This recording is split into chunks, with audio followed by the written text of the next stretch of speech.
Good afternoon, everyone. Welcome to Gulfstream. Today, Ron Nicoletti along with Brian Nano. It is our Friday afternoon card with a 2:55 first post, fast main track. Of course, the all-weather Tapeta. Nice day here in South Florida as usual, and got pretty good races this afternoon. 10 of them to be exact, and fast main track, as I mentioned. And we got a pretty nice carryover going in the Rainbow Six, $150,000.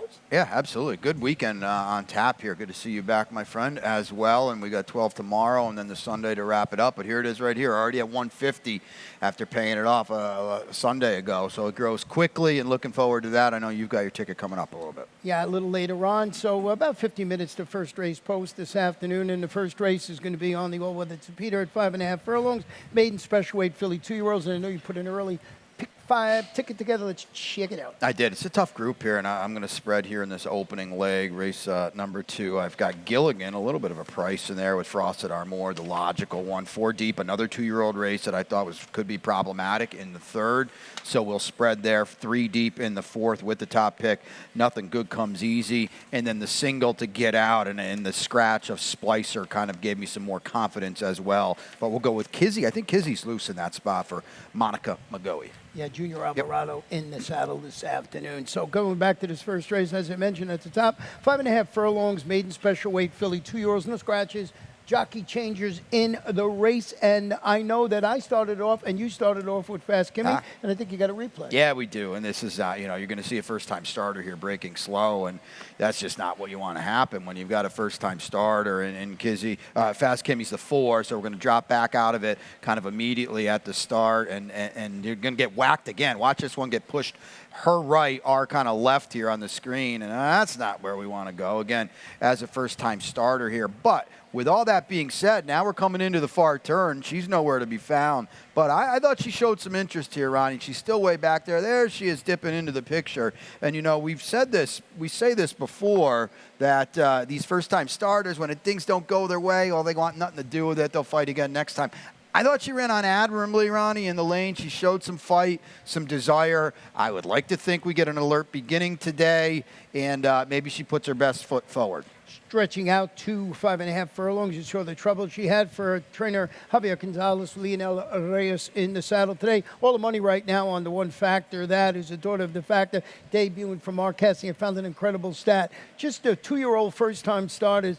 Over the last 45 days, he's 6 for 8, 75%, 100% in the money. 330 is the return investment. Of course, that's all around the country, but it's 2-year-olds. And I could actually gone down where it was 100%. You know, if you went like to 30 days. But a good stat is Bond. Put it this way: the Bond is going great with their first-time starters. A couple of them were here, especially Boppio. We know, the half to Papa cap. This is the third foal out of a 6 or 18 dam who won her debut by 15 and 3/4 lengths. The other 2 foals, not a lot, not much, but they were both winners. This one, we've got good works here. Main man Edwin Gonzalez is here as well. Mark and his assistant Nick do such a good job with these 2-year-olds who better break running from the rail. But yeah, I like this horse too. How about the breeding on the number 5, Wide West? This is a daughter of Super Sire Frankel, debuting for Glen Hill Farm and Tommy Proctor. Steady work tab showing at Palm Meadows. I can't believe the breeding on this horse. We don't see a lot of them here, and obviously Franco, an absolute Hall of Famer, a miler. He won the Irish champion going 1.25 miles. So he could do anything, and he's been a very, very prolific. I mean, Galileo might be the greatest stallion ever, and he's continuing on that line. The dam 3 for 13. She won in her second start, and this is the first foal out of the dam. You know, just on the face of it, Ronnie, with a pedigree like this, on the Tapeta, obviously Frankel never ran on it, but turf, Tapeta, this horse, what do we got early in the betting? Yeah, 5-2, not a surprise. Yeah, just to see how that horse runs is going to be very, very interesting. Race 2 this afternoon, a 1-mile claimer on the fast range track. These are 3-year-olds of 4 and up, non-winners of 2 races in life, 20 down to 16, clean slate again, no scratches in here. We'll start with your horse on top, and that is number 5, Gilligan, who's stretching out after getting marooned outside when finishing that wide fourth last time out. He's a price in here. Franco won the champion stake, not the Irish champion. I've got to correct that before I get blown up a little bit here. I thought Gilligan is interesting in here. There's speed maybe to set him up a little bit. He should be a square price. The apprentice, Franklin Calle, gets aboard. Jorge Delgado's done such a good job. He's only had this horse twice off the claim. He claimed him for 12.5, so we're in for 16. Class drop out of the one last time. I think he can wake up a little bit. The winner was pretty good that day, Sensei Lauren. The number 7 Frosted Armor is dropping to the 20 level today on the main track, stretching out to the mile after showing that stalk speed against those 35 claimers, going 5 on the turf. It's the son of Frosted. I think he's part of the pace here at a one-turn mile for Junior Alvarado. I got a stat on Antonio Sano. Horses going turf to dirt, claimers over the past couple of years, 6 for 35, 17%, 43% in the money, 185. A stat that you don't really think about when you talk about Antonio Sano. Yeah, I think it's a really good point. Antonio picked up a couple wins last week. This is the perfect post for this horse, too, because the Russian to win could be the inside speed with Miguel Vasquez. Junior is outside. Whatever he wants to do down there, Junior can kind of look to his left, gauge it accordingly. This horse is clearly the horse to beat. And Russian to win, as you mentioned, hoping for clear sailing. I got steady a little bit in the shoot last time out prior to running second at this level and distance. Hey, it's Carlos David, leading jock Miguel Vasquez. Yeah, and Carlos has really picked it up, I think, since we switched over to the Royal Palm meet. The barn's back to kind of the usual 20% or so. Let's go to race number 3 this afternoon, and 5 furlongs maiden special weight. These are state-bred 2-year-old fillies. Did have a scratch in here of number 5, Crazy Cat Cousin, who will be running on Sunday for $25,000. Just pointing that out. Did the Sunday card already. Wait, so is that a shot at me, by the way? no. Are we racing tomorrow? Wait, I got to get through Saturday first. 5 furlongs maiden special weight. I'm going to start it off with the horse I have on top, you have in third, and that is Alternate Rock, who's going to wear blinkers after tracking the pace and finishing third behind that next out winner called Trust Me. That was her career debut at this level and distance. And I just found a stat with Jose D'Angelo, first time blinkers when in sprint races. He's 5 for 15, 33%. He's in the money 47% of the time. 236 is the return of investment just over the past 3 years. Why 3 years? It's sort of when this barn really started to move. I think that's a good point. You know, these are kind of uncharted waters a little bit for this barn because, you know, we know how good he is in the claiming ranks and things like that. With 2-year-olds, I think we're still kind of figuring it out. This horse ran well on debut. I like the blinkers going on today. First full out of a 2 for 16. Damn, very live race that Alternate Rock comes out of, too, because Trust Me was really, really good second out. The number 8 Splurge you have on top is a $145,000 daughter of Golden Sense. Yeah, well, it's Cassie again. First-time starter for Mark. Second full out of the dam. The other one wasn't much. The dam was 0 for 2. She's half the partisan politics. It was okay. She earned over $250,000. The works here certainly was Sporetti. Jaramillo aboard says to me there's going to be speed here. I look at that bullet work on June 9th. That says a lot of speed, too. It's a good post for this horse. The number 9 Nice Baby is the daughter of the Big Beast debut in Jorge Delgado. String of swift workouts showing in preparation for a first start. The barn is really good with their freshman runners. They bet about 30% or thereabouts. Yeah, and 32% with 2-year-olds. Chantel is here, kind of the go-to rider for the barn. The dam, 8 for 18. She was a Finger Lakes New York Bred Stakes winner. So, you know, we'll see how that works out. But 5th full. The other 4 weren't really much. The works here say, though, that this one can be okay. Yeah, I got that nice outside stalking spot, so that should be good. Race number 4 this afternoon, about 1 mile and 70 yards on the all-weather Tapeta. Maiden optional claim is 3-year-olds and up. If you're not a Florida bag, you got to run for the $40,000 tag. No scratches in here. Started off with your horse in here. Nothing. Number 4, nothing good comes easy. Going to try these optional claimers today. I think this horse is in a good spot. And, you know, Ralph got this horse last time for the first time from Doug O'Neill, and they ran the horse on a maiden special weight. So, you know, right away, didn't want to give this horse up for a tag. They wanted to try him. You know, it didn't work out. He was okay for it, you know, but this is probably where he should be. And to me, Ronnie, he's heck to pay in here because I thought that was a confident move to run him last time in a special weight. Now he's back with his friends, and I think this is a good group for him. He ran an 11 last time on the Thoroughgrass. That's probably going to win this race. The number 6, Great Uncle, who I have on top, you have a little further down, is the son of Uncle Mo, which I like, and a half-brother to a stakes winner called Super Tappet, debuting on the all-weather surface. First start since really an inconsistent pair going long on the turf last spring from Mark Cassie. He's good with this type of layoff. He's good with the turf to Tapeta angle, which we know. Edgar Perez in the saddle. Yeah, and we've got to mention it because Edgar Perez has been in such good form. He's up into the higher teens now. This is a big class drop. This horse ran very, very well. I mean, he was an unlucky loser loser on debut, to lose by a neck. Now the blinkers go on. He's already speedy. I think he's the one to catch and the one to beat.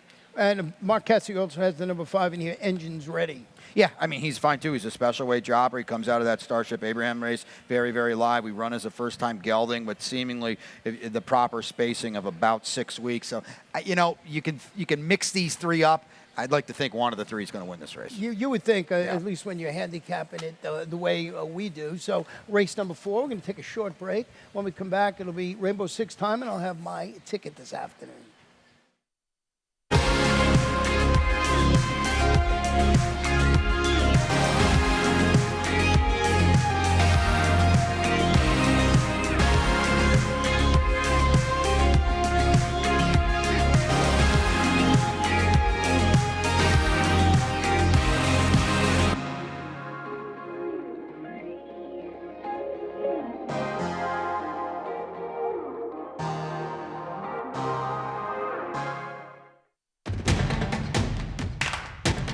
And they're off.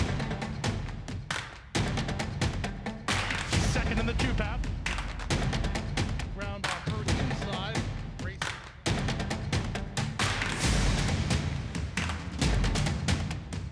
A quarter of a mile to go, and he's 6 yards out. It's last of the 12 as they roll into the backstretch. Welcome back to Gulfstream today, Ron and Brian. The 5th race this afternoon where the Rainbow Six is going to start. It's about 1.70 miles on the Peter claiming fillies, 3-year-olds, 4 and up, non-winners of 2 in life. Had my top pick in here, Scratch, the number 2 Splicer. But before that, let's take a look at my Rainbow Six ticket this afternoon, 43.20. Went too deep in here with Lanakea Storm. And as you mentioned, you think Kizzy has a big shot in here with Junior Alvarado. We'll talk about that race in a moment. My long shot comes in race number 6 today, and that's the 4 White Sheep, who's just been working sneaky good up at Classic Mile, going 5 furlongs. Also use Smoking Bow and Italian American. I had to use that or I'd be in big trouble. Race number 7, too deep in here with Don't Get Cozy in Our Fantasy. First off, the claim by Cesar Figueroa. Race number 8, 3 deep in here, wide open race. I went with Lily Bear. Race number 9, Sequin Lady is a half-sister to Rest of the Story, who we know, and Strategy Queen. And then the last, 1, 4, and 10. I like the 4 in there, Bella Miura and Tora Laura. But I think the 4's got a big shot in there, so 43.20. Look at all those ones in there. We'll Yeah. see. I got a lot. I will say this. I didn't pick that first-time starter. Very, very interesting commodity in that race. Yeah, I just thought so. And looking for a long shot, you know, that who knows, you know, coming in from Classic Mile, how the horse is going to run. Getting back to this 5th, 1 mile and 70 yards on the Peter claiming fillies, 3, 4 and up. Non-winners of 2. And as I mentioned, I think you mentioned, too, that you had Splicer on top? Yeah, no, I didn't have Splicer on top, but I like the Scratch only because now I really think Kizzy's loose in here. But Well, let's go with Kizzy first, who's debuting on the all-weather surface today. yeah, the only problem with the Scratch of Splicer is we lose any sort of value we might have gotten with Kizzy. But I think, you know, Monica McGoey comes and says, hey, Junior, you want to ride here? And he says, absolutely. And we've got speed on the turf. And I just don't see, you know, maybe Lanakea Storm down inside is going to show some speed. But, you know, it's not like she's fast. And I think if Junior wants to lead, it's there. Do we handle the Tapeta? We don't know, but that's a day in, day out question that we've got to figure it out. I think this horse is very, very logical in here. With the Scratch of the 2, I bumped up the one you were talking about. Lanakea Storm is stepping up to face winners. She used her speed to defeat those maidens, going 8.5 on the turf. The sophomore runs well under Tapeta in the past. You just look at the past performances. You alluded to Edgar Perez. I think this is an inside speed threat. Yeah, he's probably going to send her, and that'll help Junior just lay off with Kizzy. I think both of these horses, I've got them to run 1-2 around the track together. Maybe it's 2-1, and hopefully Kizzy kicks on, but they're going to be the 2 early, and I don't think it's going to be a dueling situation. They don't look like they're going to be flying up front. And that is race number 5. We'll go to race number 6 this afternoon. This one is 6 furlongs maiden special weight, 3-year-olds and upward. Let me turn the page. Number 3, note, is listed as a gelding, 6 furlong sprint. Pretty nice race to kick off the late pick 5. Yeah, I agree with you. It's a $45 ticket for me, and pretty condensed early. The old the pyramid ticket here. We'll go the single. Obviously, you can see it there. Our fantasy. I think you have some interest in that one as well. Race 3, we go 3 deep. Robin is the top pick. A replay of Veloce Bella, kind of a food for thought replay. play coming up. I've got the ones in there too, Ronnie, because I've got Bunny Not Beast on top in the 9th, but I'm using Sequin Lady too. And then in the 10th, which is problematic, that's my long shot. I kind of thought, we might have the same long shot today, and then I usually steal your picks, but right. Not today. Stellarator is my long shot today. 20-1 on the line for Dave Brady, who won a race here while you were away, and now we get Edwin in the saddle today. Like that, 20-1. So getting back to this 6th race here, as I mentioned, my long shot is the 4 Wheat Sheaf, excuse me. And it just, as I said when I was talking about my ticket, debuts locally for Dave Dwyer off a series of really stamina-enhancing 5 furlong workers showing up at Classic Mile, the training facility, son of Noble Bird. And I like the fact that MSCL Jaramillo takes the mountain here. I'm thinking we don't know what we're going to get. 15-1 on the morning line. MCL, of course, everybody knows, perennially one of the great riders around here. Sword fit enough to ride this horse. I like those works.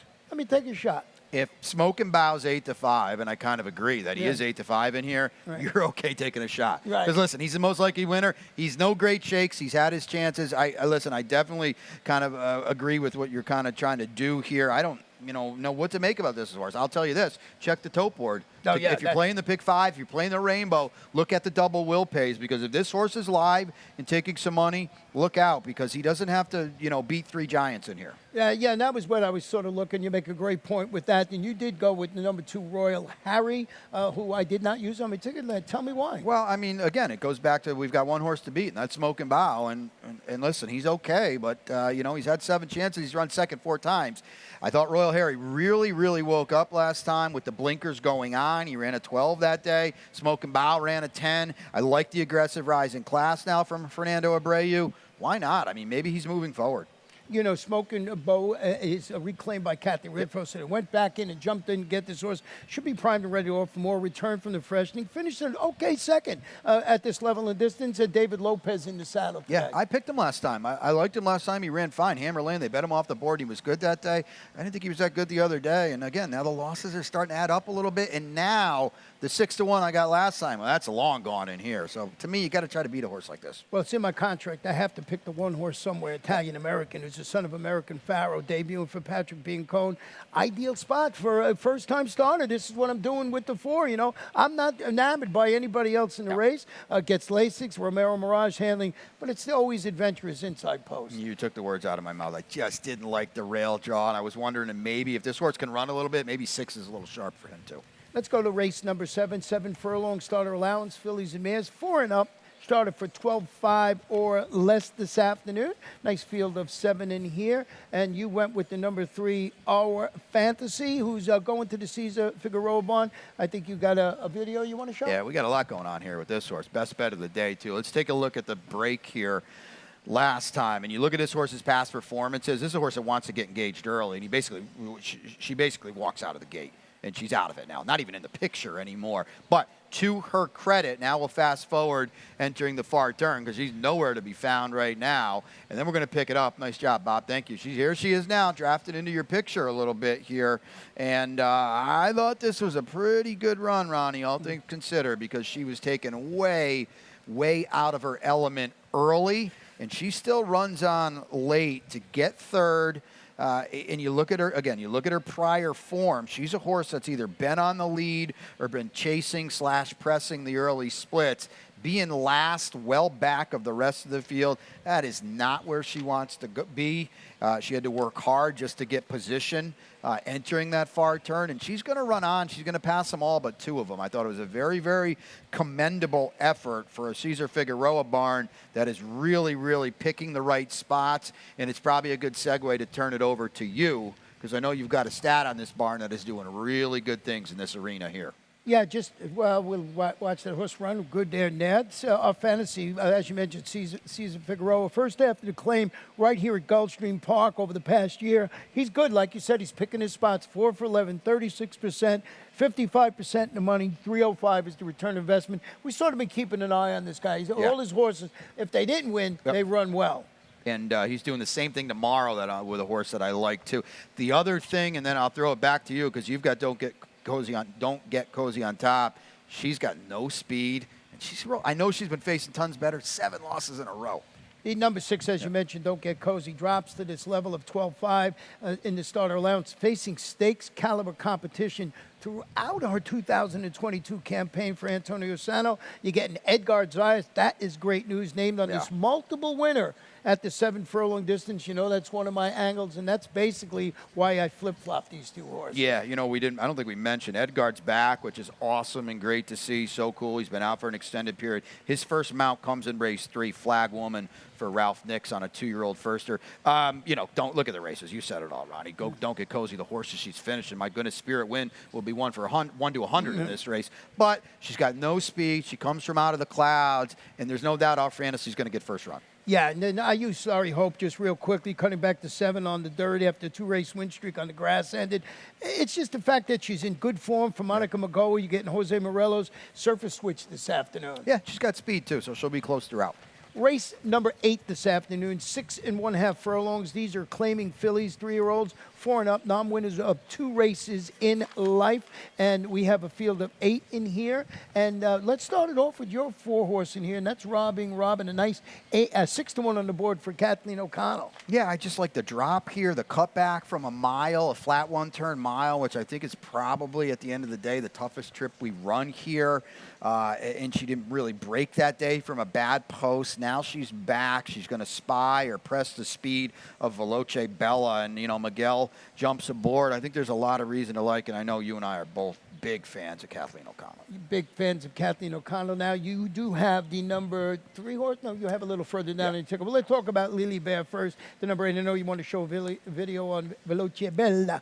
This one is going to wear blinkers. Not Veloce Bella, the 8 Lily Bear. Going to wear blinkers after returning to the main track and finishing that stalk and fade 4th against this level, going 6½ furlongs. You're getting Safi Joseph Jr. You're getting Edgar Zayas in the saddle this afternoon. I think this horse is in a really nice spot. Yeah, and it's worth bringing up, too, because, again, Edgard hasn't ridden since, I believe, November. Right. He's 31% with Safi, so this is a powerful team here. And you know, Lily Bear, she's a major player. I just kind of thought she'd be an underlaid price and doesn't have a big margin for error. And what about David's Rose? David's Rose. Yeah, excuse me. Yeah, I think she's going to trip out pretty nicely. She's probably, hopefully, can get a spot off the speed a little bit. She's run well. She's run well on the dirt 3 back. We've got this replay for Veloce Bella. I just wanted to bring it up because just, you know, if you're thinking outside the box, she's going to be a square price. This is her trip last time, and this is just not what she wants to do. Be impressed by the winner the entire way, and what's going on was pretty good. Chitienne was back here. She came back right back to win. So good, too. I thought she ran well, taking the worst of it the entire way around, getting pressed by the winner, dueling on the inside. Look at the splits that day, Ronnie. Now the blinkers go on. You know what? Maybe if she gets loose in here, she could get brave. I thought, you know, if you're thinking outside the box, don't want to use some of the favorites, I think she offers value in this spot. Yeah, solid 5 to 1 on the board. And then I used the number 6 horse in here, and that's Divine Connection, who's dropping into the 35 condition claimer, returned from the 5-month layoff to finish 7th and last. But I thought that was a tougher group. Of course, it was at 75. Jennifer Young had second-time Lasix. Chantal, I like the class release. I was looking for a little bit of a price to throw on my exact, and that's why I went here. And this is a horse that we haven't really talked about the trip yet. This is a horse that should trip out pretty nicely in here because I do think there'll be some speed early on.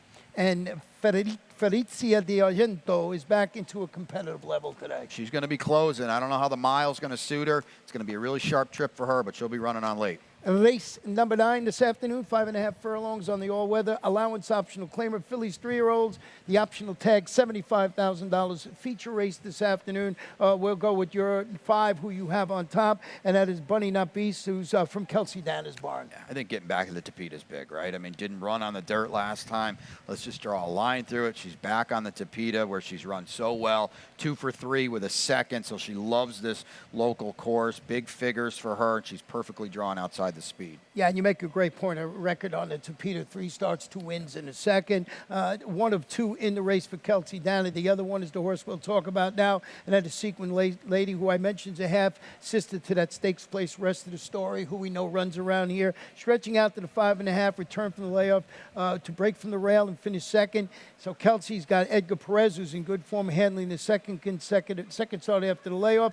3rd consecutive start from the rail for this horse. Yeah, it's not ideal. deal, but she's done pretty well with it. Added Lasix last time. I'm with you. I think she's a huge, huge threat in here. Well, the number 4 Strategy Queen, undefeated in 2 previous races on the Tapeta. Yeah, we've got the replay here. This is a merry-go-round she comes out of. They just literally went around the track 1, 2, 3 together, and here she is out the back. Nobody's going to pass anybody but her, and at the end of the day, she's beaten only 3 1/4 lengths by the 3 that are up front. You see a couple of them are 2 to 1. There's a Westbud. They're both Christoph horses, I believe, and I thought this was a good effort. She's not even in the picture here, and she's going to run on late.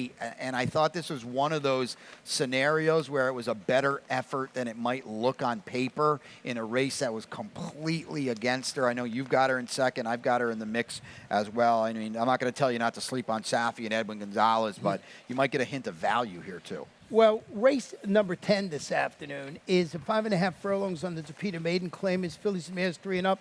I think you used about 12 on your ticket in there, and you got your long shot. Let's hear about it. Yeah, Stellarator. I don't know. I got nothing. It's just bizarre to me that here's Edwin, you know, one of the best Tapeta riders, one of the best jockeys we have here. He's going to ride for Dave Brady. This horse took blinkers off last time. I didn't think this horse ran that badly. And listen, who are you supposed to be scared of in here? We've only run 4 times. She's only Tapeta sprinted once. She's got upside, and there's some speed in here. She might run some down. I don't know what the 4 is on the line, third choice. Bella Miura is dropping to the 12.5 level, getting Lasix today. First start since finishing a promising second. That was its $16,000 freshman debut on the dirt last October. Daughter of Classic Empire, working steadily for the return. Junior Alvarado is jumping aboard. I just thought it was one of those type of races where you look for some back class and, you know, try and get a horse up. I think third choice is, you know, price of 4 to 1 in here is pretty good. I know you used the 12 out there, Dally's Heart. There was a scratch of the 11, and by the way, 13 and 14 get in. 13 and 15 get in this race. I forgot to mention that. Talk about the number 12 on the outside, Dally's Heart, almost on the outside. I thought she ran pretty well off the claim, right? I mean, she's lightly raced too. She's improving, and you know, Garcia claimed her last time, and I thought she ran really, really well. I know it looks like she regressed a little bit. The figure was pretty fast. That was a good race for the level. Well, that is a wide open race, as you can see. Our selections up there. Brian's got his long shot at 20 to 1. I'm liking that. Look, that's the 10 races this afternoon, right? No more. We got a couple of races from Latin America, but that's it. So we'll go to the lightning round.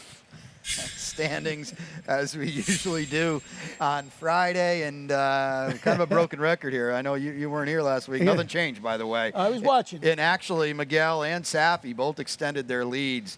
So it's 12. Junior's now back here on a consistent basis.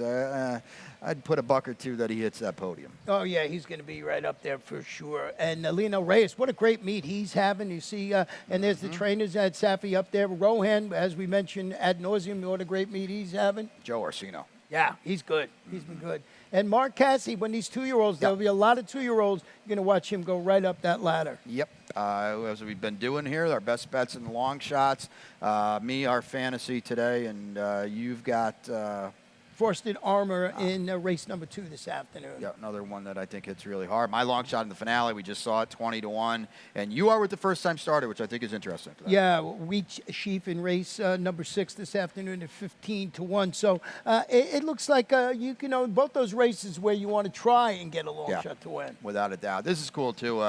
Edgar Prado, the Hall of Famer that we know so well here in South Florida. Of course, Barbaro fame and many others fame here he is here. Went to his native Peru and wins the Classico Lady Schatzi at 1.25 miles, a very prestigious race over there. So, you know, we get to see Edgar now and again here, and it's great, and congratulations there as well. Yeah, that must have been so exciting for him and his family and everybody down there in Peru. Yep, and then last but certainly not least, White Abario, our Curlin Florida Derby winner, returns to action since running in the first time since running in the Kentucky Derby. Here he is here, and he's going to run Saturday at Thistledown in the very pricey Ohio Derby, in a good field, by the way, and I'm sure Safi's hoping for big, big things this summer from him. I believe he's second choice on the board. 7 to 2 on the morning line. 7 to 2 on the morning line. So that's it. That wraps up the lightning round.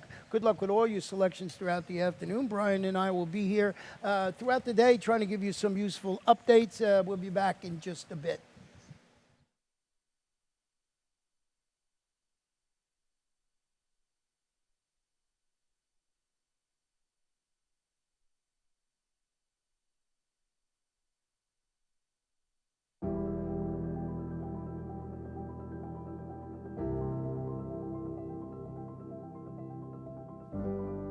The Thoroughbred Aftercare Alliance is really the vehicle for the transition for our racehorses coming off the track into a second career and safe environment for these horses when they're done racing. I've been passionate about racehorses my whole life, animals in general, and without the TAA to provide that oversight, there would be a big void in terms of making sure that we have this ongoing safe environment for our off-the-track racehorses.